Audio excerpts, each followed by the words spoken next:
மே மாசம் 3ஆம் தேதி அந்த நீட் எக்ஸாமோட அந்த கொஸ்டின் பேப்பர் லீக் ஆனதுனால இந்த தேர்வு இந்த மாதம் தள்ளி வைக்கப்பட்டிருக்கிறது. அதனால இன்ஜினியரிங் காலேஜஸ் அட்மிஷன் தள்ளி வைக்க முடியுமான்னு நீங்க ஒரு கேள்வி கேட்குறீங்க. கண்டிப்பா நீட் மறுதேர்வு நடக்குது. இதன் காரணமாக இன்ஜினியரிங் கவுன்சிலிங்ல ஏதாவது சேஞ்ச் இருக்குமா? இல்லது, நீட் மறுதேர்வு நடத்துறதுக்கு காரணம் மத்திய அரசுடைய குளறுபடி தான் காரணம். மே மாசம் 3ஆம் தேதி அந்த நீட் எக்ஸாமோட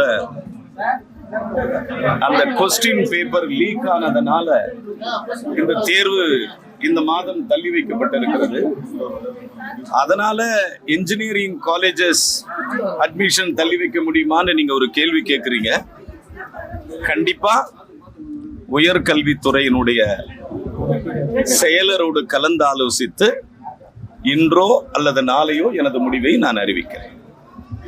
எனக்கு என் மாவட்டத்துக்கு வந்திருக்கிற என்னுடைய பத்திரிகை நண்பர்கள், என்னுடைய நீண்டகால நண்பர்கள், உங்களை எல்லாம் பார்க்கறதுல எனக்கு ரொம்ப சந்தோஷம்.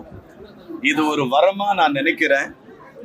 இந்த கிராமத்துல பிறந்து இந்த மாவட்டத்துல பிறந்த எனக்கு உயர்கல்வித்துறையினுடைய அமைச்சராக மாண்புமிகு முதல்வர் அவர்கள் திரு சி. ஜோசப் விஜய் அவர்களும், காங்கிரஸ் கட்சியினுடைய தலைவர் என் அன்பிற்கினிய தலைவர் ராகுல் காந்தி அவர்களும் என்னை நியமித்திருக்கிறார்கள்.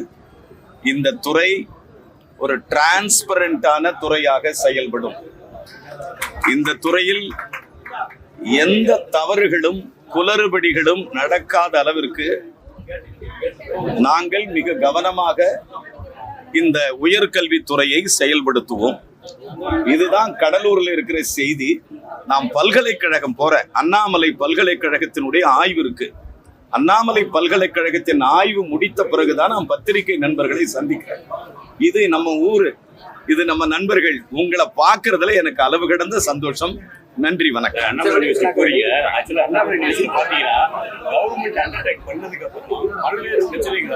அதெல்லாம் பார்க்க போறேன், அதெல்லாம் ஆய்வு பண்ண தான் போறேன்.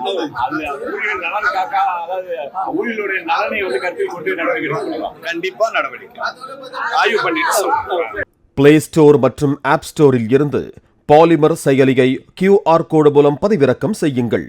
செய்திகளை உடனுக்குடன் பெறுங்கள்.